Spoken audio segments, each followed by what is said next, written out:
Yi Chong stared at the mech before him, thoughts racing through his mind. Here was a 10-meter-tall humanoid mech, armed with a silver shield on its left shoulder that glistened like mercury under the soft interior lighting. The fire saber wielded by its right hand was a flame shaped into a weapon. Its gray body was elegant, and the golden ornaments on its forehead were a stunning addition to its appearance. This was obviously a modified mech. Its dual-axle shield functions at above average compared to other accessories, but his Raven's magnetic sword would barely be able to scratch it. Although the fire saber was a medium-level weapon, it would probably only take a few hits to cleave the Raven in half. A strike on a weak point of his mech would be fatal. The mech's body structure was well designed for defending against attacks, and its good weight distribution avoided overloading the mech's engine. There were also a few weapons for long-range attacks. This was a brilliant creation. Yi Chong realized as he examined the mech thoroughly. If Yi Chong were to judge this mech, he would summarize it in one word: graceful. Despite being equipped with various mid-level accessories, a well-rounded pilot could do plenty of damage with it. Yi Chong believed its engine was probably either a Parham or a Swordfish 4, for only these two engine models could bring out the best of the mech and its accessories. A mech that could do well in both attack and defense, which was also armed with long-ranged and short-ranged attacks, would be a formidable opponent. Yi Chong found it hard to believe that he would meet such a strong opponent in his first battle. However, Yi Chong was not troubled by negative emotions such as fear and worry. Life on the trash planet made him realize that the types of enemies he battled was beyond his control. There was only one concern: how to defeat the enemy. Yi Chong wanted to use his ray guns, but even a direct hit would hardly be a threat to the enemy. What about alloy daggers? Oh dear, the daggers would surely yield under the opponent's sturdy structure, he thought to himself. Fortunately, all hope was not lost, for his magnetic sword could withstand some damages, though it would take 3 strikes on the same spot to break the mech's armor, which would be a great difficulty. Yi Chong mused at the thought. Yi Chong analyzed the mech for its weaknesses. He had learned from experience that no adversary was perfect. A well-aimed strike at the most vulnerable spot would tip the scales in battle, and that was the key to winning against stronger opponents. Undoubtedly, the throat was the most vulnerable spot in the majority of humanoid mechs due to the presence of high density of photon nodes. Even a little damage could cause the mech to malfunction, and the neck's extremely bulky armor greatly reduced its flexibility. Others would find the throat an awkward position to defend against, with the exception of heavily armed mechs. However, that was common knowledge amongst mech pilots, therefore it would be expected to find the throat carefully guarded. Yi Chong eventually dismissed this approach. As for the pilot's cabin, it will be a no-brainer that pilots would not leave themselves exposed. Unlike the throat, a humanoid mech's pilot cabin is located at its chest area where the armor is thickest. Even if Yi Chong managed to burst through the cabin area with his magnetic sword, it would take at least a dozen strikes to damage the armor. The odds of him surviving so many close-range attacks with the fire saber wielded by his opponent did not look promising. What now? Yi Chong grew desperate in planning his strategies. But time waits for no man. With the soft ring of the bell, the battle began. Yi Chong cleared his mind and focused on his opponent. Jeb sat casually in his mech, smiling mesmerizingly under his aquiline nose. His golden hair was naturally wavy, much like a prince from a fairy tale. His posture was elegant, and his movements majestic. His intense brown eyes studied the Raven with a hint of sneer. Jeb scoffed, "Truly, one does not learn to fear what one does not understand. How dare you challenge my dear Apollo with a raven? Ah, looks like yours truly will have to teach you a lesson." The scorn in his tone was apparent. Jeb decided to give Yi Chong a little lecture. When the countdown of the battle ended, he charged straight for the Raven with his prized Apollo. He did not bother to activate the mech shooting systems or his dual-axle shield. The Raven remained static as though surrendering to its fate, awaiting for a fatal blow. "Ah, what a poor and unlucky fellow. A battle with yours truly was your greatest misfortune," Jeb mocked.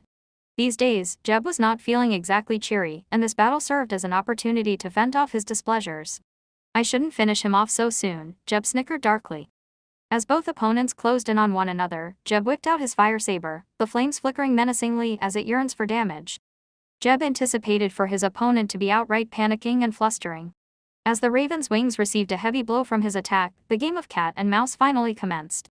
Jeb smiled wickedly, delighted with the destruction. The game has only just begun, Jeb thought pleasingly. There was no shooting involved despite being the fastest and safest strategy against his Raven, which confuses Yi Chong. Jeb's mech closed in slowly, and Yi Chong thought it was odd. If his opponent chose a close-range battle, why not take advantage of the mech's speed? As the mech's fire saber attacked his left wing, Yi Chong was even more confused. Why ignore vulnerable spots of the Raven to unnecessarily strike at a left wing? Even the dual-axle shield was not utilized, leaving its chest defenseless. The fire saber's attack was also more style than substance, the quivering flames only for show, the attack itself weak and badly angled. Thoughts raced through his mind as he contemplated about reasons behind these forms of attack. Yi Chong was bewildered, thinking that a pilot armed with such marvels was making absurd ambushes. Regardless, Yi Chong was presented with a golden opportunity, and he would not miss it. The Raven instantaneously accelerated, reaching its maximum speed as Yi Chong sidestepped, dodging the fire saber effortlessly. His magnetic sword hooked upwards at an angle and scraped past the enemy, leaving a gash of 5 centimeters deep and was about 1 meter long across the enemy's hull. The gash stood out like a condescending smirk. Before the enemy could retaliate, the Raven took advantage of its momentum and aimed its left wing at the opponent's chest. The two mechs met at high speed, and with a loud bang they clashed and bounced off each other awkwardly to the sides. Yi Chong was prepared for the high-speed collision, and maneuvered away with ease. His basic training had taught him how to handle collisions, and Mu Sheng's strict coaching regimen allowed him to decide where to land right when the current collision occurred. Yi Chong adjusted the controls with astounding swiftness, and the Raven's 12 secondary engines located along its sides roared to life like music to his ears, angling the mech with precision. He managed to power up in split seconds. All 12 secondary engines rumbled in sync. The Raven, now 20 centimeters from the ground, paused slightly in midair as the claws on its right limb flexed out and its wings angled accordingly. The Raven sprang off the ground like a graceful raptor and headed back for the skies. The black mech flew along a graceful arc, and at the peak of its parabolic trajectory was the Apollo, still recovering from the collision. Even as an entry-level mech, the Raven's maximum speed was not to be underestimated. In a blink of an eye, the Raven was already at Apollo's tail. Jeb was still dazed and unresponsive from the collision, and Apollo was left without its pilot. Its throat came into view, and Yi Chong locked in on his opponent's most vulnerable spot like a predator ready to pounce on its prey. Yi Chong howled in anticipation, and thrust his magnetic sword with breathtaking speed into Apollo's throat, much like a knight of ancient times charging with his lance at full speed towards the enemy's throat. The force of the lunge greatly exceeded Yi Chong's expectations as the Apollo was flung far across the battlefield like a puppet, its thick-set neck now barely intact, and the photon circuits all jumbled up. The seemingly impossible victory was overcome almost by instinct. Yi Chong had won. His opponent asked for a rematch, but Yi Chong ignored him. The way he saw it, the deliberate mistakes committed by his adversary would have cost his life a dozen times, and what Yi Chong needed was an expert that could sharpen his skills to grow stronger, not a brazen fool like him. Mu Sheng swiftly appeared by his side. Not a bad performance, but the opponent was pathetic. Yi Chong nodded in agreement. Mu Sheng asked, however, it seems that the Raven can no longer keep up with your battle skills. Are you interested in using another mech? Yi Chong beamed at Mu Sheng's suggestions. A new mech? What model? What are your thoughts on the Apollo? Mu Sheng inquired. Yi Chong speculated before replying, it's alright. It's pretty agile with thoughtful modifications. You win points for every victory in battle, and these points can be traded for new mechs or accessories at the maintenance hub, as mech modifications are allowed here. Of course, I advise that you refrain from using modified mechs for now, even though you are not entirely new to it. My suggestion would be for you to get familiar with various mechs before exploring the options offered by modifications. Mu Sheng explained. Mu Sheng barely finished his little speech before Yi Chong headed straight for the maintenance hub. The spacious main hall exhibited a great variety of mechs, and Yi Chong eyed the displays like an eagle as he wandered around the displayed mechs, occasionally petting or caressing the machines, unable to hide his excitement. Yi Chong instantly realized that every mech was labeled with the amount of points required for redemption. He fumbled with his phone, scrolling through his incoming messages, and finally found what he was looking for, 1,000 points under his name. Yi Chong heaved a sigh of relief. Fortunately, the Green Wolf mech offered 2 models, and each only cost 300 points. Looks like I have quite a number of points. Yi Chong thought gleefully. Yi Chong decided to heed Mu Sheng's advice, as Mu was never one for thoughtless opinions. Even though he eyed the other mechs longingly, his decision was finalized. He decided on a sophisticated Green Wolf 1. The Green Wolf was a quadruped, built very much like a wolf, with a double-bladed lightsaber held in its mouth. Both sides of the weapon are capable of activating laser sabers of half a meter long. The Green Wolf model was a classic mech for land battles, although it lacked the Raven's wings, rendering flight impossible, and its engines were not designed for optimum performance in space. On land, however, the mech's powerful drive, agile movements and commensurate speed made it a popular model. Compared to the raven, the green wolf came with quite a few upgrades. Mu Sheng appeared like a spirit before Yi Chong, and threw a quick glance at the green wolf behind him before commenting in earnest, "'Tis an alliance between beasts." Yi Chong glared back at Mu Sheng. "You dare compare me to a beast?" Mu Sheng replied lazily, "Are you not one?" "Of course I'm not." Yi Chong defiantly sulked. "Then what are you?" Mu Sheng retorted. Yi Chong declared shamelessly, "I am the king of beasts." Mu Sheng was flabbergasted and couldn't help but surrender and roll its eyes. "Definitely like a beast." Yi Chong stood proudly with his arms akimbo, and the background music began to play the roar of 1,000 beasts. The music changed abruptly, replaced by the raucous cries of beasts having sex. Yi Chong felt goosebumps all over him and immediately begged Mu Sheng for mercy. Mu Sheng chuckled and reasoned languidly, "But you are the king of beasts." Yi Chong pulled a face. Mu Sheng tossed a name list to Yi Chong. "The names recorded here are those who have a winning rate of over 90% and had registered for training here within the last 3 months. You should challenge them one at a time. Oh, and do remember to start from the last one on the list." Sun Xulin and Xiao stared at the empty training ground in dismay. Xiao announced flatly, "Xulin, he's not here." Inside the raven's cabin, tears began to flow down her delicate contour. Xulin was enraged.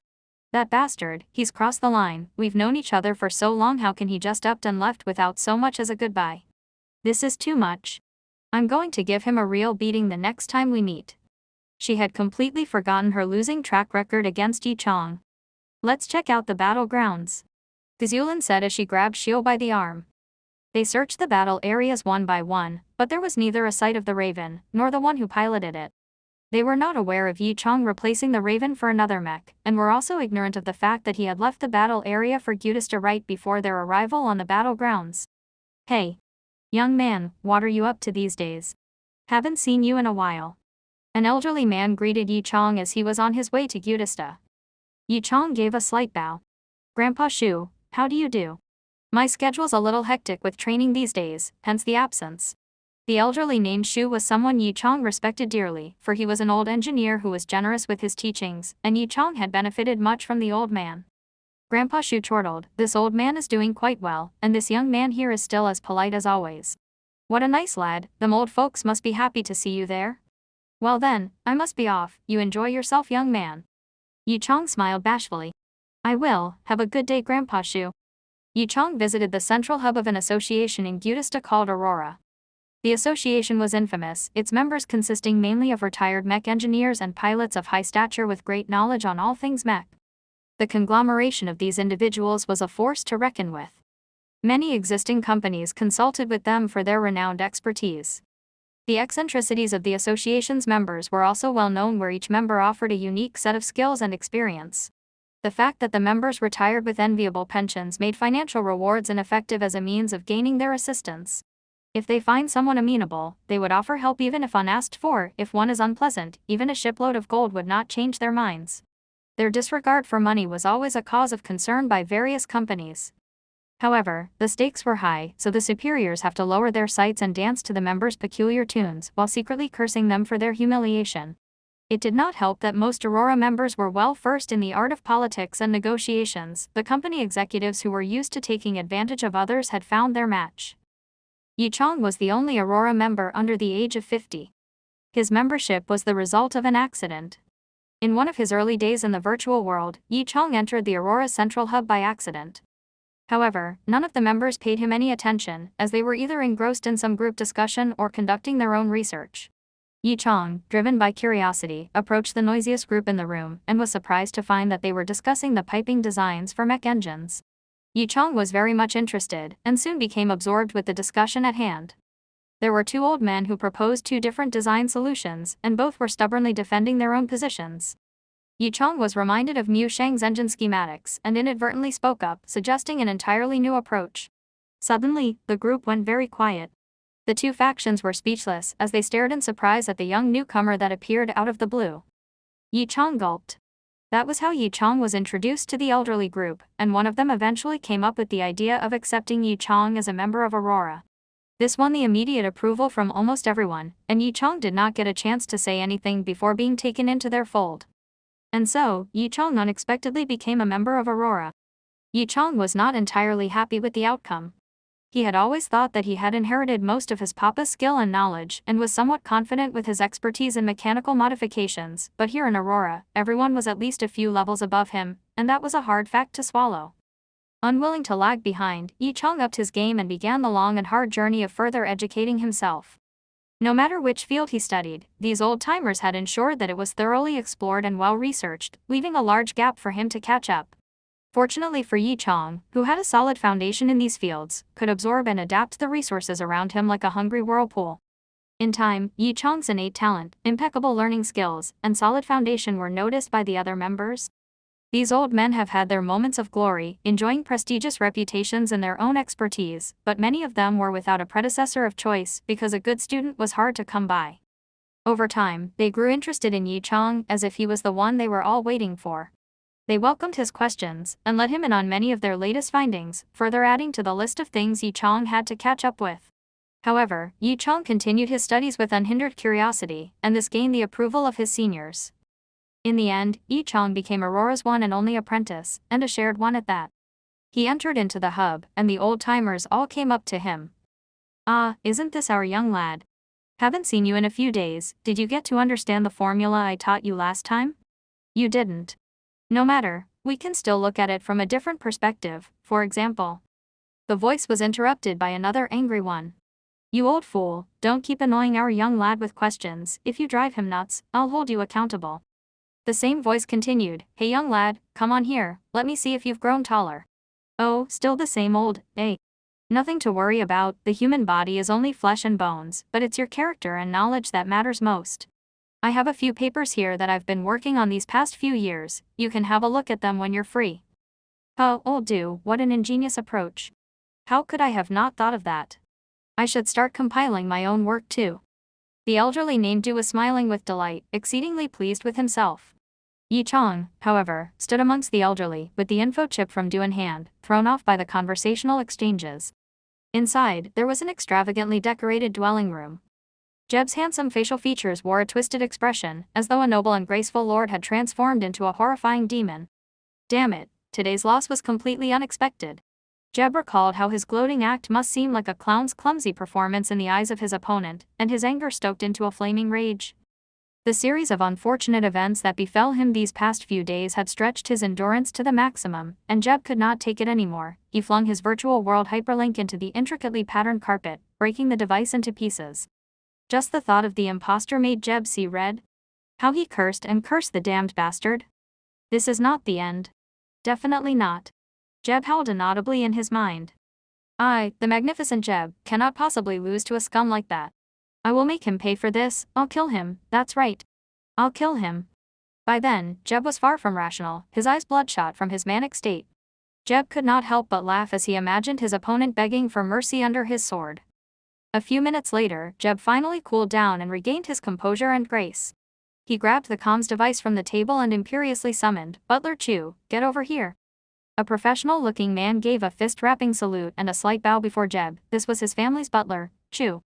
Jeb spoke through gritted teeth, "Butler Chu, find out everything about the NR Training Center's pilot registered under the name YC. I want to know everything about him, understand? Everything." The butler's lowered eyes darkened for a moment. Whoever this YC is, they must have angered the reckless young master. He knew well enough that his young master was good only in his looks, as he was always uninterested in learning, frequently engaged with idle sport and had the bitter peculiarity of never leaving insults unavenged. Those who offended him never end up well, and many have suffered as a result. Chu sighed deeply, someone will suffer again this time. But superficially, he exaggerated an obedient "yes, sir," and accepted his orders with due courtesy, for he would not dare to offend the young master for fear of losing his job. Moreover, the current situation was an opportunity for him, if appropriately handled. It's not too hard to please someone like Jeb, simply acting like the perfect servant would keep him happy, unlike dealing with his elder brother, the eldest young master. Chu suppressed a shiver from thinking about the cunning man and his impenetrable thoughts. Jeb was satisfied with his butler's response, for he derived his sense of superiority from those of lower stature. Contented, he waved the butler away with pretentious grace. "Hehehe, you little fool, I'll get to you yet, and let you realize the horrible consequences of offending yours truly." Jeb tipped his wine glass and sipped on 3 centuries-old naturally brewed red wine. He studied the glass intently, his thoughts unknown to anyone, save for himself. The crimson drink glowed softly under the dim lighting, radiating an ominous, bloody aroma that promised certain death. Angel evaded the seemingly random traps and the wandering electrically activated mines very carefully. Humphy, so what if they're the Empa? He managed to slip into their internal system after all, as if the place was left unguarded. Angel was secretly pleased with himself. Today, photon processors offered more and more capabilities for mechs. One could even say that it was the mech's most important component. The MPA may give the impression of consisting mainly of mech pilots, but the association had enlisted a wide range of other experts related to mechs. Amongst the ranks, the Mavericks number quite a few. While Angel was generally capable, entering the MPA interior ground was still a feat he was quite proud of. However, it would not do to be careless here, for dangers lurked around every possible corner, and if his presence alerted the Mavericks who served as guards for the area, escape will be more than difficult.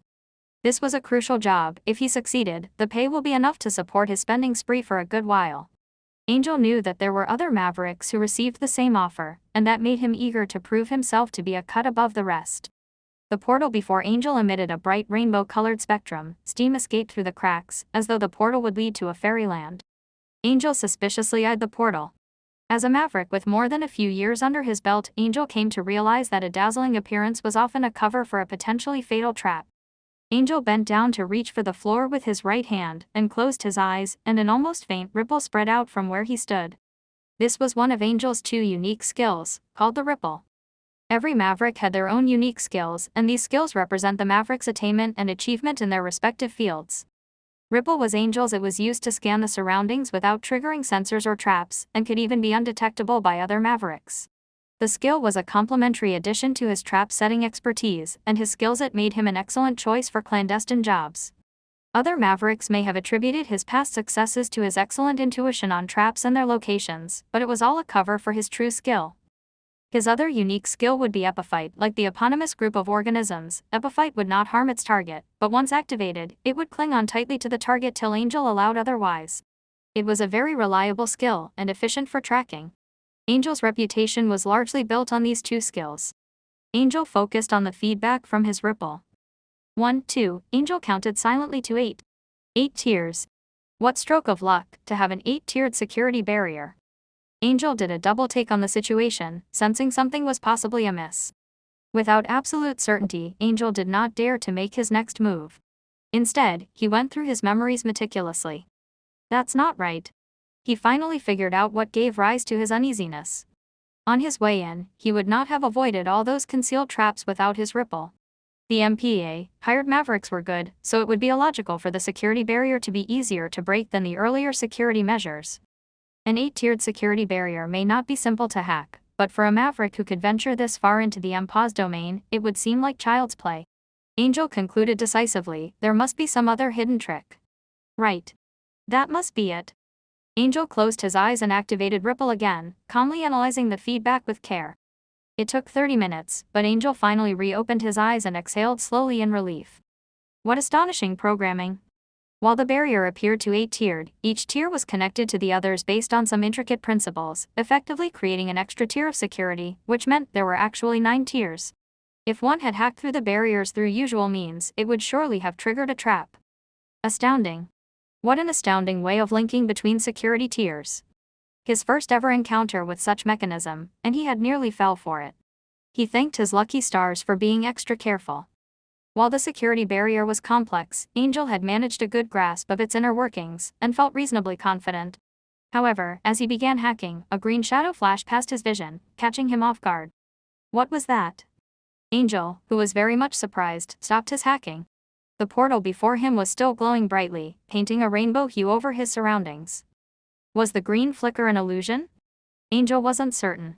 As he studied his surroundings carefully with the hopes of finding the source of that green flash, the portal's bright, colorful glow greatly inhibited his search. In the end, he found nothing. Perhaps it was really an illusion. Angel was unsure. If only the portal would stop glowing. Angel started. That's right, why is the portal glowing? Could it be, a means to hide something? Angel thought it through and began to see the sense in his reasoning. He avoided making sudden movements, and merely scanned his surroundings. And there it was. Angel nearly went blind with the searching, but he could now see the dim green flash. It was a thin sliver of green light, concealed by the portal's brighter glow. It was concealed, even after using his ripple detection. It was a first for Angel, and he could not help admiring the masterpiece. However, since he had found it, then Angel gave the mysterious portal another look in his eyes, which mirrored a fair maiden's pair, beckoning him with open arms. Butler Chu began respectfully, "Second young master, regarding your orders last time, there have been some developments." Jeb was overjoyed. "Really? Where's he from?" "His real name." "Haha, he will not get away this time." He sobered and continued ruthlessly. "Hee, your offense against me has doomed you." Chu had more to say, but was obviously hesitant. Jeb noticed and frowned, displeased. "Come on, just spill it. Could it be that he is from a family of high standing?" The butler bowed a little. "That's not it, it's just that." "Well." Jeb grew impatient. "Just tell it as it is, none of this nonsense." Chu grew nervous. "Young master, after you ordered for this information, I had hired a few capable mavericks to investigate. While the training center's security was commendable, they still managed to bypass it and access an information archives. It's just that, the whole thing looks suspicious." "Suspicious?"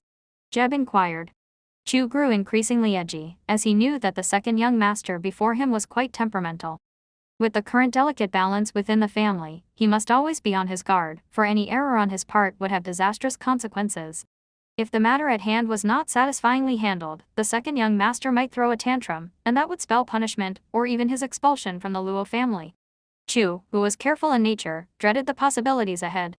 He replied shortly, "Yes, in the information archives, we searched through all of the IDs, but could not find this YC character, not even one with a similar name." Jeb was stunned. "Not even one? That's impossible. I saw it, clear as day. It must be right." Chu maneuvered through the conversation smoothly. "Of course, this servant believes in the young master's sharp eyes, you could not have possibly seen it wrong." Seeing Jeb preening as expected, he continued, "But that's what's so suspicious about this, why would there be no records of him in the archives? Access to the virtual world requires identification of some sort, it would have been impossible otherwise." Jeb began to realize the situation clearly. "That's it, this is impossible." Chu continued, "This servant was thinking, perhaps YC is a maverick too." Jeb beamed and followed his logic. "That's right. Huh. That must be it. Only mavericks could do something like this." Mavericks were people who could bypass limitations set in the virtual world through their skills in using photon processors. They were talented specialists of these processors, and so had an unimaginable advantage over the average person in the virtual world. Chu continued, "And so this servant thought one would need to fight fire with fire. This servant has entrusted a few mavericks associated with the Luo family to investigate his background." Jeb prodded impatiently. "And what have you found about his background?" The butler's expression grew even stranger. "MPA stands for Mech Pilots Association." Angel was disturbed. The last mission went perfectly well, considering that out of the 5 mavericks that were sent, he alone managed to deliver, while the others failed with the final portal. Just the thought of solving that remarkable trap brightened Angel's mood, and the edges of his mouth lifted a little. The mission was, honestly, quite a challenge, but Angel found the reward too high to resist. Such a high pay, besides, this was not the first time he served the Luo family, and they had been reliable clients. Most importantly, the job was practically made for someone like him. The Luo family was interested in someone, and with such a lucrative reward, Angel could only imagine the person to be someone of high standing, or a skillful mech pilot they might be considering to hire. While he had a few good guesses, nothing prepared him for the truth. There were no records whatsoever on the so-called YC character in the information archive. If he had not copied some of the records to show the Luo family, they might not even believe that he made it into the system.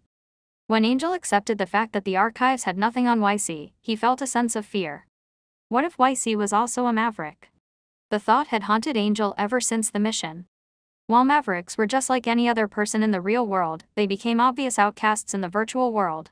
Here, they were not bound by the same rules that govern the average user, instead, they were powerful, and in the eyes of others, almost invincible. But was that indeed so? Angel smiled ironically as he thought of those rumors. There were many unwritten rules for mavericks, placing a huge restriction on most of them. This was even more so for independent mavericks who had no specific allegiance, and Angel was one such maverick. One of the rules that Angel observed strictly was to avoid taking on missions that involve other mavericks. There was no real way to compare the strength between mavericks, as each had their own field of specialty. Even within the same field, a beginner with remarkable ingenuity might best an experienced opponent. After all, creativity could work miracles. Angel was not interested in battles between mavericks. Usually, a user is hyperlinked to the virtual world via electromagnetic wave stimulation of neural signals in the brain, which creates a resonance between the brain waves and the virtual world. While hacking into the hyperlinked device proves difficult, it was not entirely impossible. Angel once witnessed a rival pair of exceptional mavericks engage in a fierce battle, and it ended with the loser brain dead. This was the first time he realized the extent of a maverick's capabilities and the harshness of the virtual world. Fortunately, mavericks who could push past this final barrier were few and far between, and represented the cream of the crop. Most of them understood the weight of their powers and would not use them carelessly. They even took the extra step of binding each other to a set of rules far stricter than for the average maverick to curb atrocities in the virtual world. Never offend a maverick, however weak one may seem to be. Perusing the facilities of the NR training center without proper registration did not seem like the acts of a lesser maverick, if he or she was indeed one.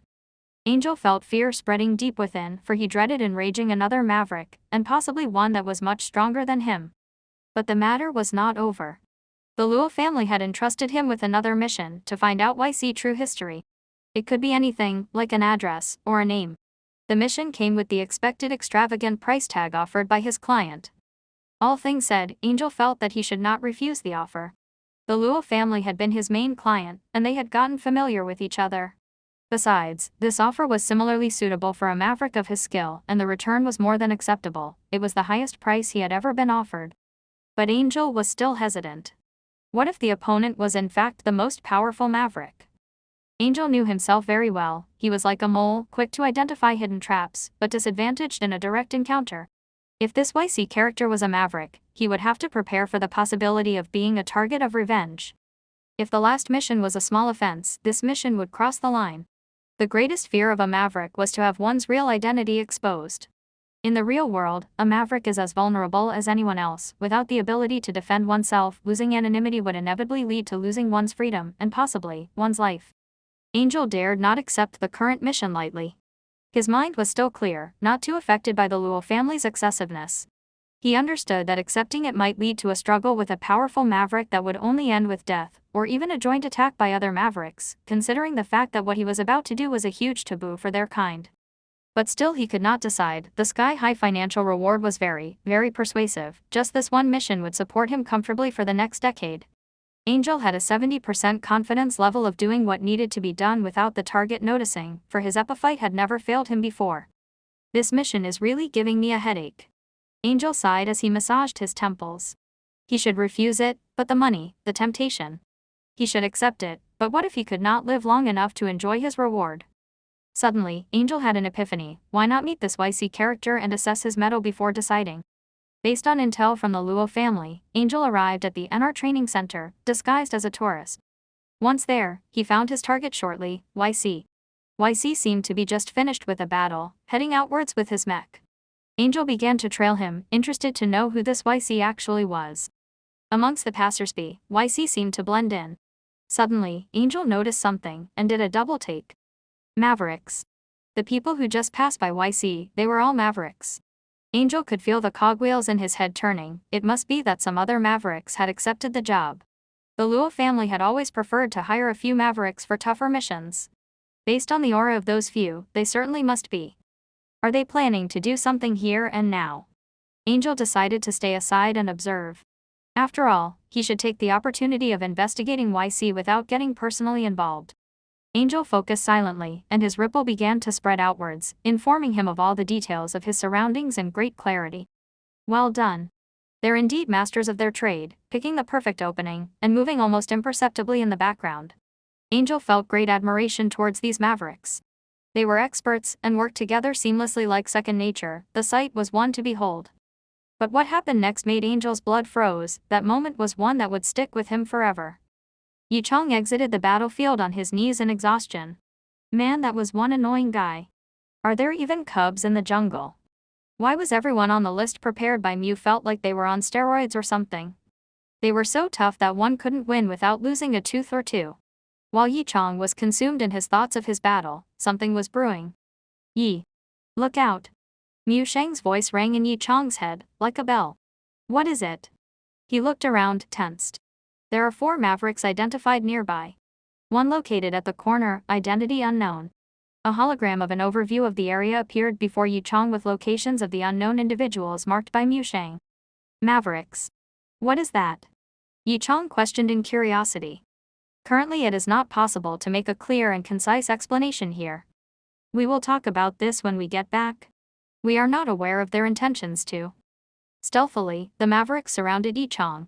He could not tell if they did it intentionally or not, and as he lifted his legs slowly stepping to the right, they moved in sync as well, maintaining a circular orbit around him. Yichang's brows furrowed and sighed in frustration as he put his fingers down on the control panel, ready to launch an attack anytime. We are under attack. Do we strike back? Beeped Mushang. Even though Yichang could not see Mushang from the cabin, he still rolled his eyes and snorted, Duh. Of course we are striking back. What else are we going to do? Even rats would counterattack with their fangs, so are we waiting here to rot away with time? Oh. Mushang flatly responded, I see. Angel's eyes glistened in anticipation, scrutinizing every detail surrounding her. Waves crashing in a unique rhythm, Angel's acute sense of sight picks up surrounding features such as the needle on clock at the lobby that struck at 9:32. Oblivious of what was happening, YC made no move since he was not able to sense any apparent danger. On the other hand, an expert with keen eyes like Angel was aware of the situation YC was in. It was evident that the Mavericks had placed a surge seeker on YC. It only needed a few seconds for the device to link with the system of the target, and by then it would be too late for them to discover and eliminate it. Everyone in the galaxy would have access to YC database. The only effective way to tackle the surge seeker is to avoid it, but as soon as it is attached on you, the fun begins. The debate here would be, could YC be just another commoner? Angel scoffed in disgust at a ridiculous pay by the Luo family to effortlessly wipe out a commoner like YC. Tension rumbled at the pit of Angel's stomach with regret. While he could have finished YC off with a few strikes and received that handsome pay, he decided to monitor the victim from afar. He was certain that even his Bone Eater would outperform the outdated Surge Seeker easily. Just when Angel started to drown in remorse, the situation changed dramatically on the battlefield. A screeching cry can be heard that brings chill down your spine. Angel's lips were moving inarticulately, but no words could be heard. A formless pressure crushed Angel, his body was locked and stuck as if imprisoned in a grip by an invisible hand. No limbs can be moved except for his befuddled thoughts. Angel could not budge as all eyes were fixed on YC. Time seemed to have frozen in place like a three-dimensional projected hologram, a one-of-a-kind disturbing stillness. Angel struggled as he choked out words but failed as the space had turned into a vacuum with no medium but dead silence. Angel's pupils filled with the deepest fear, his mind thrashing like dark vines creeping up all over one's body. YC made no further moves, other than a cold stare plastered on his face. Angel's heart felt colder than an iceberg and a snowfield. He panicked as realization sunk into him that YC was looking right into his soul. He moaned internally at his awaited doom. YC's stare impaled the heart like a glacial spike, breaking through the fragile sense of security, obliterating all hopes in sheer coldness. Angel closed his eyes as he begged for mercy. Please. In a blink of an eye, the field changed again. A black hole was formed as it swallowed YC into an abyss that could bring forth the darkest fear of any individuals. Slowly, it engulfed everything nearby. Soon, Angel too was mercilessly sucked in by this dark force. The eyes detected nothing but darkness as Angel lost consciousness. Angel gently peeled open his eyes. He sat up thunderstruck by the encounter just a while ago. It felt like it was a dream that only lasted a brief second and he's back to reality. Was the abyss part of the dream or was it something else? Angel questioned but dared not figure it out. He glanced at the clock, 9:35. It has only been 3 seconds. Recollecting the sequence of events, YC had already vanished into thin air, but it was only 3 seconds and he had already escaped. Angel was absolutely sure that YC was there. There was no way a man could run that fast. Angel walked away and instantaneously he saw the 4 Mavericks from before who had been there in the same posture and position much like a sculpture. Something was not right. Angel held his steps as the waves wavered and his hands spread between them, but no anomaly was found. After a few hours, the Mavericks still remained as sculpture-like. No words were uttered while a passerby was amazed by such lively-looking sculptures in the area. Angel wanted to have a closer look, so he blended in with the pedestrians and walked towards the sculptures. Pale and lifeless. Those were the words Angel thought upon seeing their faces. A frantic sharp ringing in his head made Angel anxious. A face of such kind was not new to him. This is the second time he had experienced this particular symptom. The first time was during the aftermath of two defeated ultimate mavericks in a battle. Their souls were completely drained due to brain neural damage. It was the exact kind of face he saw. He shuddered and trembled in fear, feeling the chills up his spine as he choked on his saliva. The drought in his throat froze his movements. It was not a dream. Ever-expanding black hole, constant coldness, deafening silence, everything came crashing down and circulating through his mind as he picked up the pieces. The feeling was disturbing and frightening. Angel could not endure it any longer as he let out a shriek and disconnected right after. So, Mew, what is this maverick you had been mumbling about? How is it that I had never heard of it?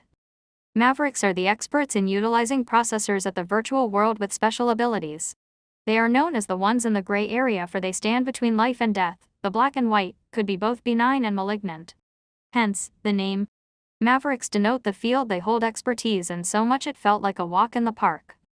Yi Chong had lost his interests at the mention of processors. Is it? I don't really care about some processor professor in the field, so what happened to them anyway? Permanent neurological brain damage. Permanent neurological, what? What do you mean? It's the state that would eventually lead to either death or dementia. Yi Chong raised his brows. Oh, very well. Then they will be obedient as ever. At Trash Planet 12, if a man showed mercy to his enemies, he would be as good as the skeletons on the floor. He would be nothing more than bones on the ground. Yi Chong had already gotten used to a life of fight or perish, so death was nothing new to him. Oh wait. He turned to Mu Shang. Isn't there another guy in the corner? Mu Shang sneered. You'll know by then. This fight was no other than a walk in the park. Like a stone skimming across the water, one ripple after another with no huge impact. On a more important note, Yi Chong had fallen in love with the life he had gotten, which was filled with entertainment and adventure. He had never felt so accomplished before. It was like he was born ready to battle with various classes of people with different mechs. The contentment of his life made him giddy with excitement. Yi Chong would head to the streets of Gudista for a stroll and talk to the elders there to pass his free time. Besides that, he would also carry on with his ever-changing courses of training after he has finished his virtual world punching session on a daily basis. Compared to the days occupied by scavenging for food and defeating mutants on Trash Planet 12, the current way of life is more fitting for an active and healthy teenager like Yi Chong. As for the trainings on the list Mew gave, he had already crossed out more than half of them by now. Yi Chong never knew how prominent his image was throughout the galaxy for a hermit he once was. YC the fighter, who never rests on his laurels, had defeated one opponent after another. It had become the talk of the town among the NR trainees at the FMPA ever since his glorious battle with the Shield of Thorns. Shield of Thorns was known as the one whom piloted mech Lorcupine, which was ranked at 82 in the FMPA offensive forces, notorious for possessing both skills and strength, and had gained tons of fans with his distinctive style of fighting. The battle ring was always flooded with spectators if he was in the battlefield.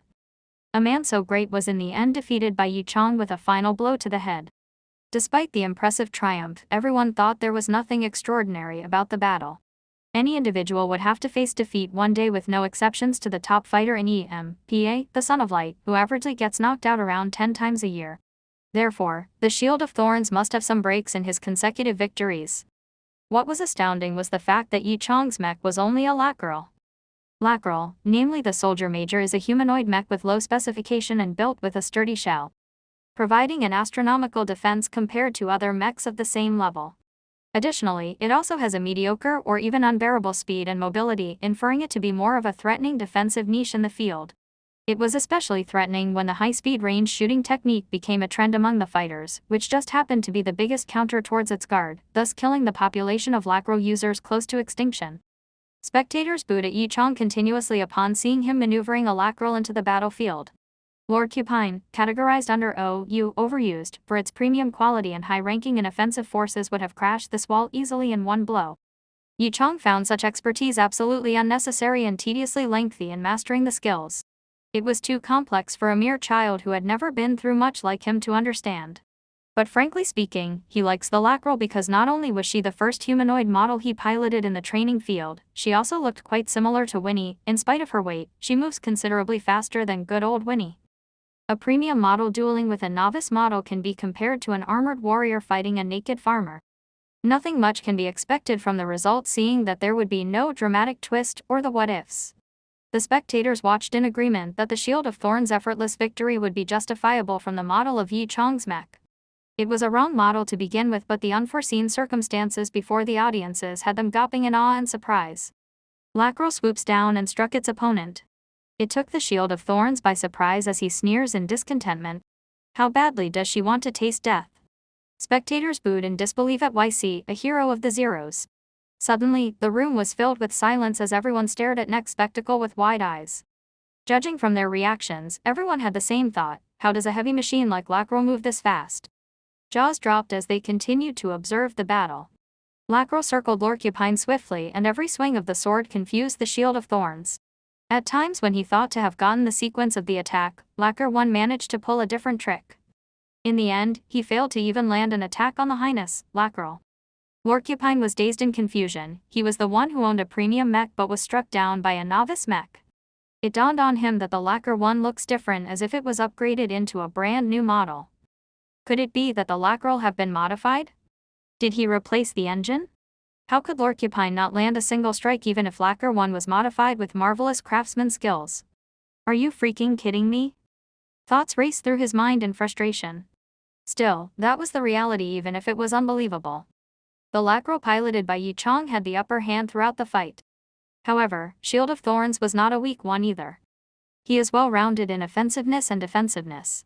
He is like a sword as good as it's a shield. The traditional combination worked wonders in his hands, with various kinds of defense techniques: blocking, canceling, grinding and breaking. Holding up against Lacro impeccably with the occasional glow of his sword coming from his sequence of defense, a prime manifestation of Lord Porcupine himself, in the Shield of the Thorns, one prick and you'll pay for it. Yi Chang was ignorant as he did not produce the opportunity for a strike back, and he calmly carried on his inputs. Such a rare scene indeed. The fight was so overwhelming it had everyone on the edge of their seats amazed by the tension of the battle. They immediately whipped out their hologram recorders to capture this precious fight. Right after the fight ended, the scenes were posted into a discussion forum which attracted enough attention to be crowned as the top news on the site. Fans had gone through the visuals and were astounded by the skillfulness of YC, as they all agreed from their discovery that the Lacro was an original, unmodified model and that her speed was already at its maximum.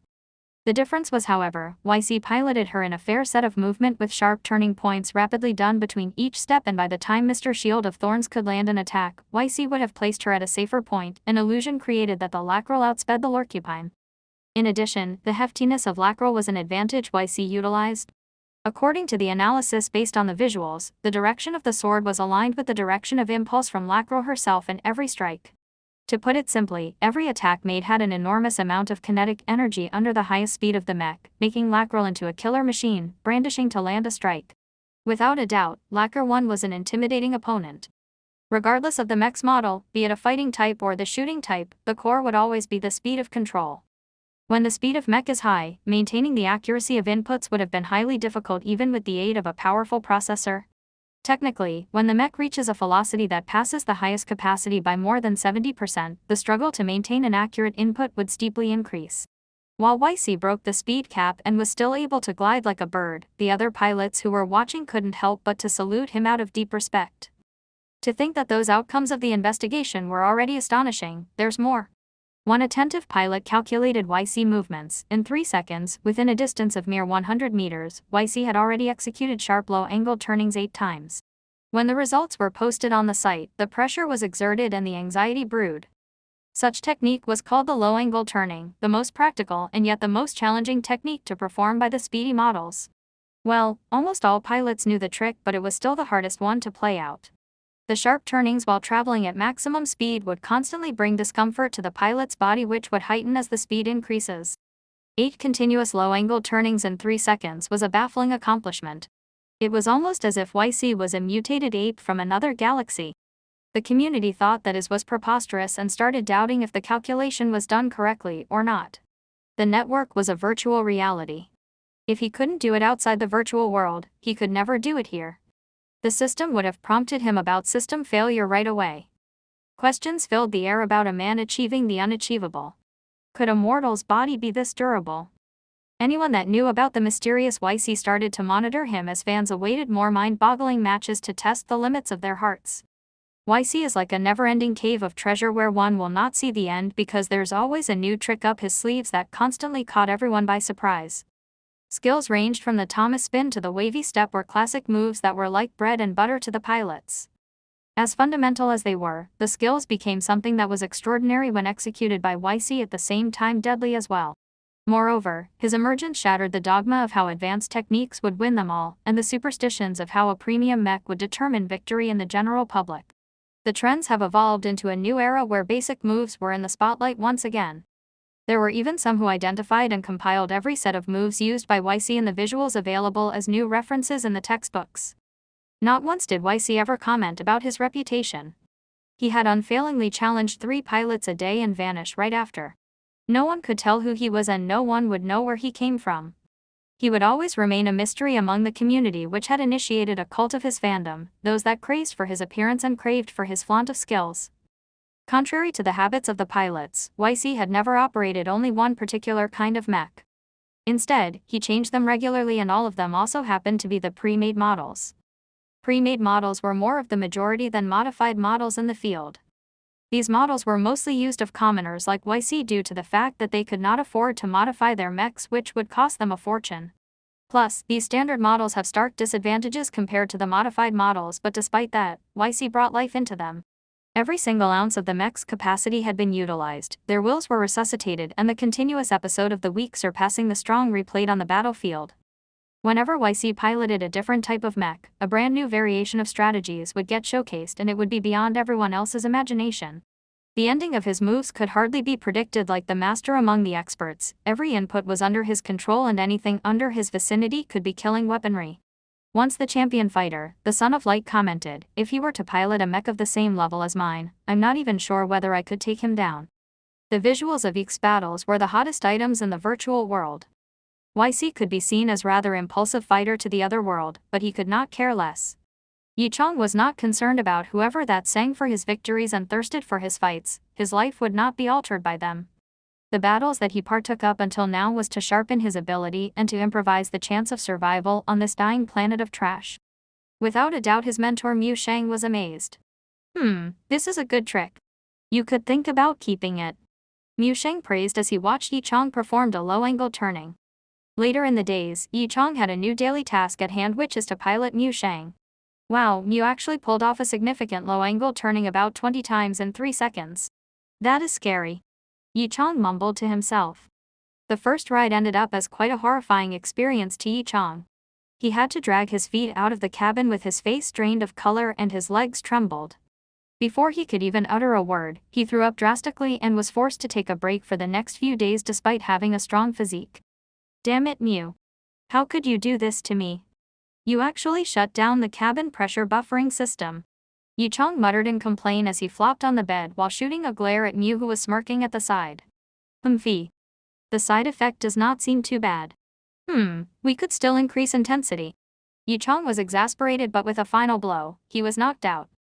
Mu was definitely not joking around, and as expected, he really did raise the intensity by turning it up a notch. Fortunately, Yichang too was not a typical fighter. With buffed-up muscles like a mutated ape, he made it through the first few days of piloting Mu, and as time passed, such training had become the easiest part of his day. Jeb shrieked, "What? We had lost contact?" Butler Chu responded, "Yes. I too have not the slightest idea on what's going on, but we had indeed lost contact with the 4 Mavericks we sent. They seem to have disappeared, I suspect." "What do you suspect?" Butler Chu glanced at his master. "I suspect they could be in grave danger." "Grave danger? What do you mean?"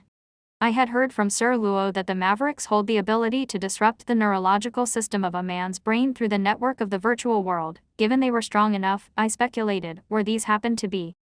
"For real?" Jeb was fuming in disbelief. "Why does a man like me have never heard of such story? Are you pulling my legs?" "No, sire. There's no way I would dare to offend your greatness." The butler quickly begged for forgiveness. "I shall fulfill all the orders by your greatness, whatever it take, on my own. I would and only would do it by myself. If it's for your greatness, how would I dare to be negligent and let others take over?" "Of course you wouldn't dare." Jeb snorted. He hesitated for a moment. Is this the end of the whole episode?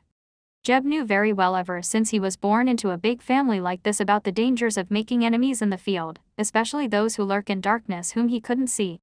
Butler Chu exhaled in relief knowing that he would be the last one to die even in the worst-case scenario.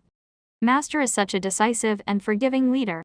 At the same time, he did not forget to butter up to Jeb. Jeb snickered at his compliment and felt overjoyed. It has been 3 days since Angel had vaporized from the virtual world. Day by day he feared and regretted of what he had done and wondered why he would be so impulsive as to accept that foolish request. The nightmare haunted him like a skeleton in the closet, clouding his mind. He was furious. For a maverick like him, being forbidden to go on virtual web was like a bird losing its wings to fly. Regardless, he dared not oppose his own will. If virtual web was his wings, he would rather not to lose his life over it. For 3 days he curled up in the gloomy cottage, feeling a little insecure. The 5th day came and the former glory gleam on his face was long gone. Now, all that was left were the horrors which prevailed from the torture he had been through. On the 8th day, he snapped. His wrinkled hands reached out to the helmet at the corner. If he were to die, an instant death was always better than suffering in pain. Well, what am I even thinking? Maybe the guy didn't even recognize me at all. I'm just overthinking. Why would he care? His fingers gently caressed the round surface of the helmet. The expression plastered on his face was like one in a trance as he thought to himself, to go or not to go. The decisions drummed in his head. He still could not come to a decision. At last, biting his teeth, he put on his helmet and logged in. He became calm as he stood in a moving crowd and looked upon the virtual world. He walked for few hours yet nothing had happened but a wave of relief washed over him. Apparently, it was indeed him overthinking things. Tranquility started filling his heart as he began to hum and stroll towards a gathering spot for mavericks to get some info because there were still doubts that nagged in him. Who was this YC? I had never heard of a maverick of such kind. He queried and would absolutely like to find out more about this guy. And out of a sudden, the world shook. The ground shook and Angel felt sunken, as he was pulled beyond his own weight. He could barely react in time as he lost control of his body.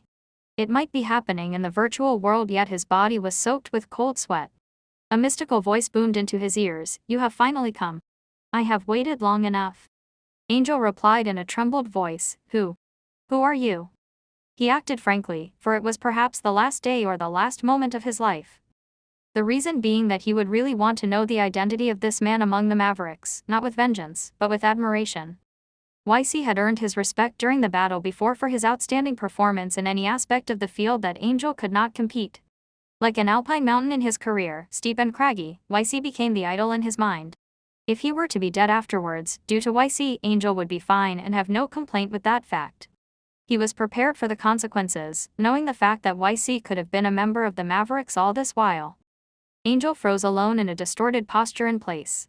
There wasn't anybody around. A fading voice flashed before him, "Kiki, haven't you done your research? How could you still not know who I am?" The question had Angel pale and frightened. "I know I am impotent to you. But why the trickery? It's not funny." A moment of silence struck the place. The voice lingered apologetically, "I'm sorry for what I've done just now." And it dramatically turned into a bloodthirsty voice, "But I know. You are certain of why I am here, aren't you?" Angel shuddered. I knew it. What's coming to him would arrive in the end. Well, there wouldn't be a need for him to keep hiding anymore. Angel then confessed everything, from how he got his deal, to how he hacked into the core of the training ground, without holding back. He was ready for death as he closed his eyes, with his mouth shut tightly immediately after the confession. He awaited his death, but nothing occurred. And by the time he had realized it, his body regained its mobility. "If you want to kill me, just do it already." His shaking voice trailed off in the street where a few pedestrians had their eyes fixed on Angel in deep pity, as if seeing an idiot in his own melodrama. Did he let go of me, for real? He was in disbelief. He tried lifting himself up from his feet. The unforgettable voice from the previous oblivion was not ringing in his ears anymore. Angel, who held back his flooding tears, slammed the logout button at light speed. At Luo's research center, the manager rested in his cozy armchair, setting his eyes upon the view of the outside world through the highly transparent glass window. He watched the people below hurry by, as a feeling of serenity surged through his body, for he knew that this very research institute is the heart of the Luo family and is significant to what kept their family going strong. Due to Luo's authority, the existence of this institute had been safely protected in secret. The strength of this research center. It would be among the first few in the entire Fall Galaxy. The lord of this family entrusted him with this center. What faith in his capability! He had thought so as he snickered. An outsider earning this much of trust from the lord, this is more than a mere achievement. But well, I heard there was a dispute between the young master and the lord. Wonder if it's true, sigh, every family has their own difficulty, not even the great lord, wise and decisive, could prevent this. Still, this was very strange. The young master had always been known for his gentle and humble nature, a genuine man, and a likable character to the lord. Then why the dispute? Almost everyone in the house presumed the young master was to be the successor to the Luo family. Even the lord himself claimed in a few occasions that the young master could take his legacy and become the next prominent figure in the family. Does that mean he is now keener towards the younger master? It couldn't be. That young man only knew how to spend his rotten life wallowing in his gambling and prostitution. There was not once he caused problem without raising the name of the Luo family. Oh, all the nonsense he had done. The people hate him. Even the lord hates him to the bone. The lord couldn't have been this dim-witted, could he? The fiasco panicked everyone under the roof. There hadn't been good news coming from the authority and nobody wanted to know the details, for it would cost their head if they knew about it. His pondering was interrupted by the alarm that came wailing. Luo Renhuo jumped up from his chair and rushed to the lobby, upholding his nature of responsibility, always being in the front line as complimented by his lord. The institute had descended into chaos. The researchers scurried around in fear. He scowled and shouted, "What's with the panic? Everyone, get back into your positions. Mo Lianfu, what's going on?" His steadiness influenced the men and the situation became under control. His reputation among the men had pacified the institute. A slender man quickly reported, "Manager, we have been attacked.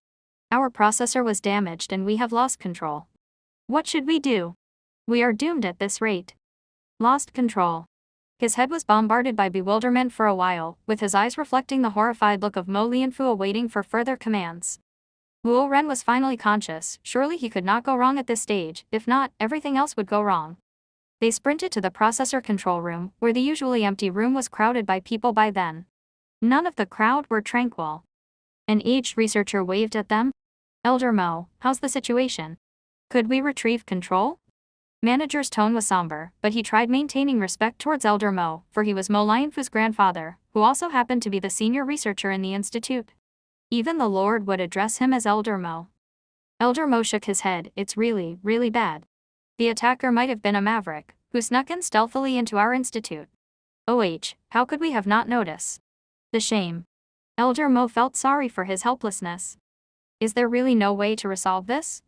Manager Luo nervously asked. Elder Mo pointed his fingers towards 10 men in helmets. "Well, we would have to depend on them. They are the experts among the mavericks we could find. Hopefully they could at least trace the attacker in the virtual network." He pondered, "It would be best if you inform the lord right away and call for aid." Manager Luo went to connect with the communicator on the spot. As the research institute held great significance, all the reporting goes to the master, directly. Connection failed. Connection failed. Connection failed. He tried connecting for some time but all of them failed. The manager's face further drained. An intuition pulsed within him that something bad had happened. What if the lord was attacked too?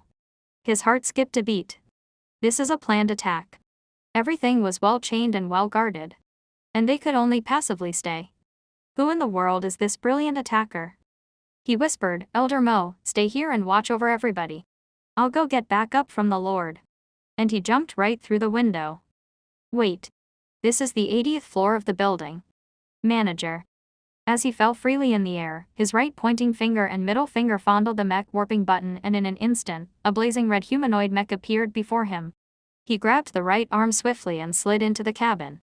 All engines on. Full speed due northwest. When Manager Luo made his arrival at Luo's HQ, he finally realized how serious the situation had turned out. The Luos suffered immense loss this time.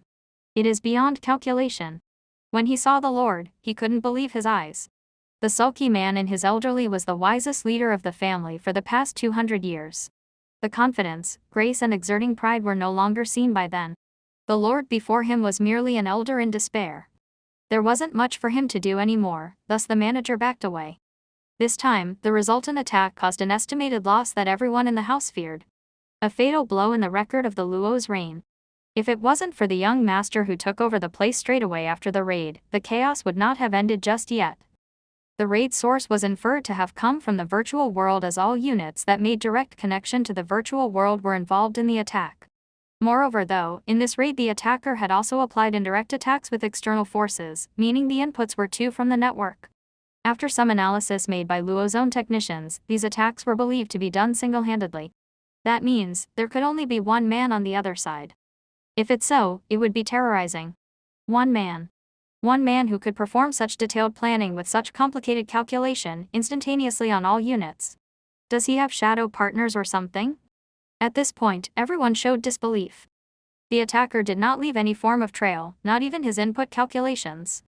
Statistics depicted that right at the first moment of the attack, there had already been 89 Mavericks and more than 200 technicians at an attempt to stop the coming attack in the virtual network.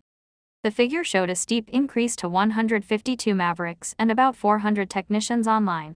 The manpower of the Luos was so powerful, even the G family, the expert of the experts for the processor, that would not be easy to take on, yet they failed to even identify the attacker. The attack could not be stopped. They could only watch everything that was happening before them. Who is this attacker? Why is he attacking the Luo? Revenge. Anger. Other kinds of motive. The questions puzzled the young master who had just taken over. Luo Heng was disturbed. If he could not find out who the attacker was, then he would have to bear the upcoming attacks unknowingly. This is really bad for the family. This would be equivalent to being choked by the attacker, as all the business running under the institute had connections with the virtual world. People around speculated that this could be done purposely by other competing families in Fall, as it seemed they could be the only suspects. But only Luo Heng was well aware that it could never be them. The four major families that held the veins of technological development in Fall, the Luo, the Yuan, the Gu and the Ji families. They all shared similar strengths. Even if the second strongest Ji families could not have wounded the Luo this hard. Plus, the connections between the families were more than just complications. There had been various occasions where they had cross-family marriages, balancing out the mutuality among them carefully. He believed that such kind of attack would not benefit any of them in the long run, and none of the family would be this short-sighted. Out of the blue, the communicator buzzed on the desk. He knotted his brows briefly. Haven't I told them that I do not want to be disturbed at the moment? He pressed the accept button. A partially translucent interface showed up before him.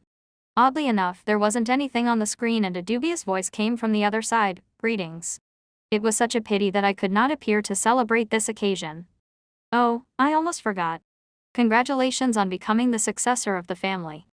You have finally showed up, huh? Luo Heng almost could not hold his agitation. Who are you? And why are you attacking the Luo? What has the Luo family done to you? The voice replied teasingly, well, for that, you have to ask your own brother. To avoid any unnecessary inconvenience, I decided to demonstrate a little bit of my capability, just enough to warn you all. Jeb. Luo Heng roared in his heart. Very well then, how would you like to end this? Luo Heng acknowledged the difference between them, thus he put them aside inferiorly. The person tittered in the communicator. I've already said, this is merely a forewarning. If you all could leave me alone, perhaps I could save some more time and not waste it on things like this. So my recommendation would be, you all should abort any kinds of actions against me. Of course, this is only my 2 cents. If you have confidence in your men, you could just disregard it and let it slip by like a winter breeze. But, you better be prepared for my next attack. What a blatant threat. Damn it. The young master cursed in his mind, but there's nothing else better than this for things to end. The Luo currently needed time more than anything else, to rebuild forces. He weakly responded, are you sincere in your words? Certainly. Honesty is always my virtue. All right then. We have a deal. A knock on the door resounded from the other side of the room. Looks like it is time for me to leave. Goodbye. The screen darkened as the call was hung up. Come in. His assistants walked in and humbly reminded, Master, your break time is over, next on the schedule would be. Go get Jeb right now. At the Fall Mech Pilot Association, FMP, the shorty was chatting with the Tally. The Tally laughed, did you check out that match with YC? I did. The shorty nodded. How was it? He has very firm foundation in his skills. Not many men could be better in this regard.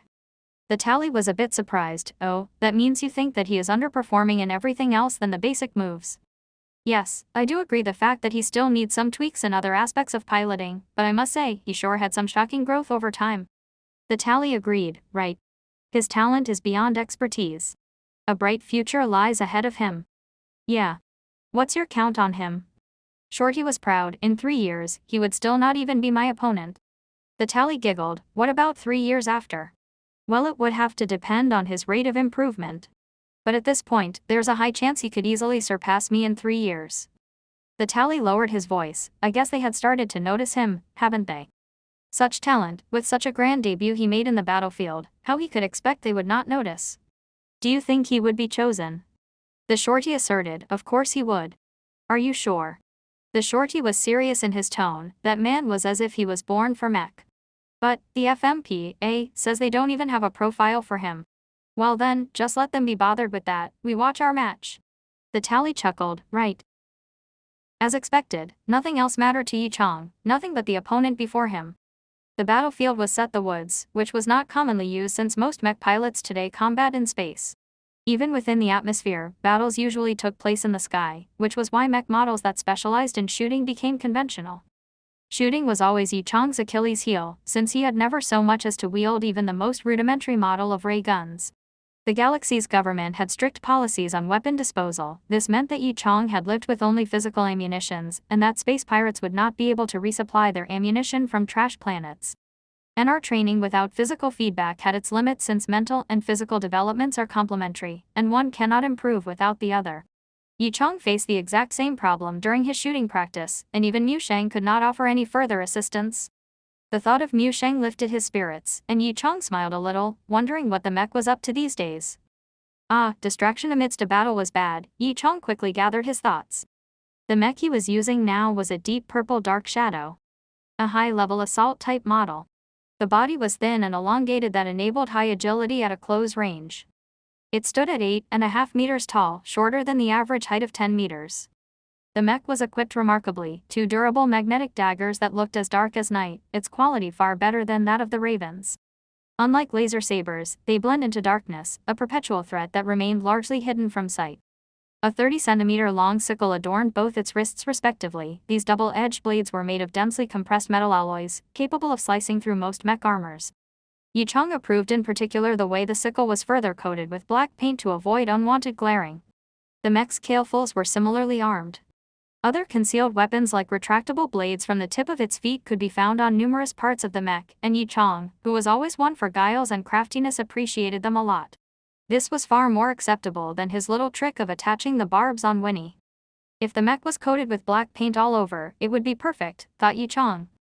The dark shadow was an unorthodox choice. It had no long-ranged weapons, which meant the pilot must be skillful enough in combat at close range. Since long-ranged attacks were currently typical, this mech model was widely ignored. On the other hand, in order to improve flexibility, the mech's body armor was deliberately constructed thin, which made it a vulnerable target. Moreover, while the dark shadow could manage impressively over a short period, its low energy storage meant that long-distance travel was nearly impossible, essentially making it obsolete for space travel. These were the many reasons this particular model was left in the dust. Yi Chong was familiar with all the peculiarities of the Dark Shadow, so he opposed of the popular opinion. Since Dark Shadow was designed for assassination purposes, undoubtedly it was unsuited for one-on-one battles. One should not blame the design of a mech when it performed poorly in something it was not intended for. His opponent's mech was a modified 1-8 bazookas that gave the impression of a porcupine, a pair of 50K grade double-barrel particle cannons, and another pair of 20K grade photon gun made up part of its arsenal. Compared to guns, they looked more like full-sized cannons. There were 2 more supersonic guns. Their attacks could penetrate through armor and strike the pilot's body directly, causing nausea and dizziness. The smallest weapon holstered at the waist, however, was what bothered Yi Chong the most, a Falilang laser sniper rifle. Laser rifles were known to have impeccable aiming, and the Falilang was legendary. A 15-kilometer shot would have an error margin of 0.5 millimeter, and its laser intensity could burn through the armor of all but a few of the best mechs. There was also a 10-megapulse heat ray gun for wide-range attacks, covering the mech's blind spots. The mech looked odd, perhaps even ugly would better describe it, for it looked more like a moving fortress than a mech. Yi Chong thought it looked like a heavily armed castle in the air. Look at the side of that body, it could surely hold much more power than the dark shadow, therefore afford dragging the battle all day and all night. Yi Chang cursed inside, this was his first time facing such a crazy mech. Due to the varied geography and topology of the battleground, both participants of the battle would be sent to separate random locations within it.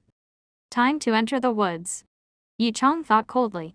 One of the dark shadow's coveted features was its capability to reverse locating system. Deep within the labyrinths of the woods, it would be difficult to catch on to the dark shadow. Yi Chang moved through the thicket cautiously, unaware that silence had spread throughout the audience. As Yi Chang began to gain popularity, more and more people came to view his battles. Today, the audience seats were fully occupied, and multiple screens available on the viewing podium caught Yi Chang's movements from every possible angle. It was easy to understand the audience's surprise. While the dark shadow was famed for its agility, Yi Chang still managed to make his way through the trees at a remarkably fast pace without slowing down, much like an unimpeded gust of wind. How was that possible? The spectators were shocked. Wild trunks and thick vines sprawled throughout the primeval forest, even a slow journey through the woods would have to be made with care. Yi Chang was one that possessed terrifying skills. However, these were merely survival skills for Yi Chang. The trash planet's maze of waste materials was far worse to maneuver through compared to the current landscape. To hunt for the mutants that live amongst the trash meant that the hunter had to move faster and better than his prey, for the alternative menu of disgusting liquid food was appalling. Even when Yi Chang first began piloting Winnie, he did not have to worry about the matter anymore. Muse training further sharpened his skills, and Yi Chang could now find his way through challenging territory with ease. Out of the blue, a deafening crackle boomed from the southwest. Yi Chang hunched in anticipation like a panther, approaching the source of the sound silently. His sharp movements won another gasp of admiration from the audience. Yi Chang hid behind a particularly dense area of the tree canopy, carefully observing his opponent. The opponent mech had no intentions of battling with Yi Chang amongst the trees. Instead, it stayed in midair and cleared a wide perimeter around itself with its firepower. Once Yi Chang entered the clearing, there would be no place to hide from the deadly threats of the laser beams and cannon fire. Yi Chang was in deep trouble. Yi Chang was still flushed with indignation, the pain from being torn apart earlier still lingered within him. The opponent was unexpectedly cunning to lay a trap amidst the trees. The blasts used to clear a perimeter around it were merely a bait. The tree surrounding the clearing was littered with mines, forming a circular minefield, and Yi Chang triggered the mines when he approached the clearing. What's more, the opponent detected Yi Chang immediately when the mines were triggered, and so the chain reaction of the explosive mines combined with cannon fire from the opponent led to his instantaneous and thorough annihilation. A swift death. The spectators were wildly impressed with invincible firepower strategies. The 3 cannon blasts used to clear the perimeter not only managed to create a leveled clearing, but also avoid triggering the mines surrounding it, thus showing great expertise in firepower control. However, the most exciting of all was how the mech noticed YC almost immediately after he triggered the mines, but at that time, both were still separated by a few enormous trees, blocking one's view of the other. From then on, invincible firepower rose to fame. That particular battle also encouraged a wider range of battle strategies, and many mech accessories that were previously left in the cold were receiving newfound attention. Of course, this was all irrelevant for Yi Chang. He had yet to figure out a way to beat invincible firepower, the greatest weakness of all short-range mechs. Yi Chang grew frustrated as he continued to devise ways to defeat the mech. In a blink of an eye, his surroundings changed and Yi Chang found himself transported elsewhere. Without a doubt, this must be Mu Sheng's doing. Mu Sheng spoke anxiously. Yi, look for the news with ID 0202422985. It did not sound like its usual calm self. Yi Chang looked around and realized that he was at the main area of the news square, with a new screen display before him. Yi Chang was perplexed. What is it, Mu? You'll know when you see it. Its somber voice glazed with menace. Yi Chang keyed in the ID and a news piece came to live. When he found the headlines, Yi Chang paled immediately. Xiao had been at Sun Xuelin's house for days. Ze's parents, who were Sun Xuelin's second aunt and partner, had been transferred to the Luo Galaxy. The trip there was long and dangerous, so it was arranged for Xiao to stay with the Sun family under the care of Sun Haining and his wife. For convenience, Xiao had transferred to Sun Xuelin's school. Sun Xuelin's parents were fond of their delicate and gentle niece, and saw to her every need. Moreover, Sun Xuelin and Xiao were close like sisters. During dinner, Sun Haining asked after his niece's studies. Xiao, will you and Xuelin be having an exam for your mech subject this year? Xiao, who had just transferred, was still unfamiliar with such things. She cocked her head slightly, and casted her puppy eyes at Sun Xuelin, asking for help. Su Xiulan nodded, yeah. Everyone in school has to. Zhe's lips thinned, unsatisfied with the school's policy, but she still managed to look adorable. Sun Xiulan's mother served more fare on Zhe's plate and spoke softly, then you'll have to work hard.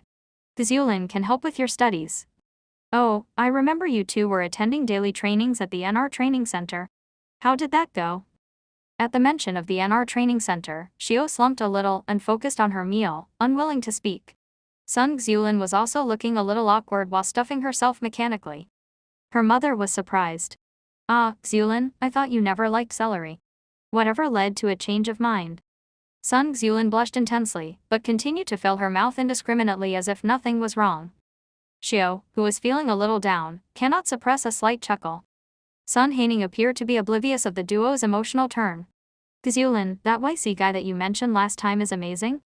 Sun Xiulan and Xiao both let out an unintentional gasp, and stared at Sun Haining.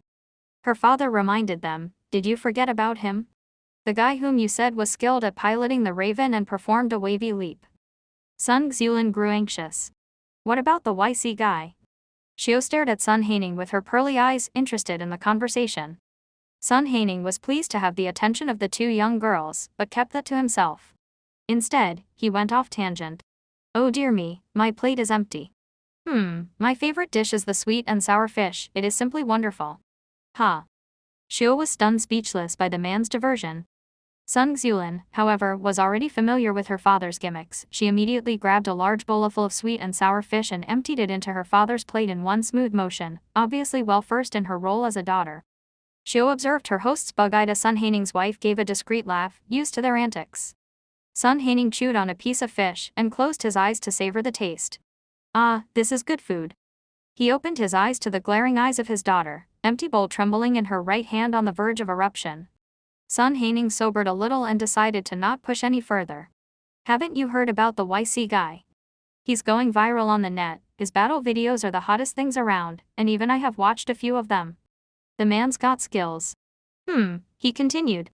Clunk. Sun Haining lay spread-eagled on the floor with a huge bowl covered on his face, and his next words muffled by the bowl. Sun Xiulan made a face and pulled Xiao along to her room. Her laughs ringing softly like wind chimes. Sun Xiulan's mother called from behind her, finish your meal first. Sun Xiulan yelled back, we're finished. Her mother chided fondly, what a difficult child. Dear, could you help me take this bowl off of my face? That young lady sure put her strength into it. Well, you did tease her first, so you deserved it. Oh heavens, my hair, oh, he exclaimed as his wife chuckled at his current state. It turned out that he was always in the battlegrounds. The two girls exchanged a smile and logged on to the virtual world hurriedly. Sun Xiulan and Xiao watched Eek's battle videos in fascination. Who would have thought he had switched mechs and seemed to have behaved more maturely? The uninitiated Xiao might thought YC looked cooler in his recent battles, but Xiulan understood that the guy had improved tremendously and lauded the moments where his wisdom brought him success in battles. Xiao, let's go watch him battle tomorrow. Let's go. Xiao nodded in agreement. What they did not know was, at that moment, light years away, Yi Chong was facing the greatest crisis he had ever encountered. Like and subscribe.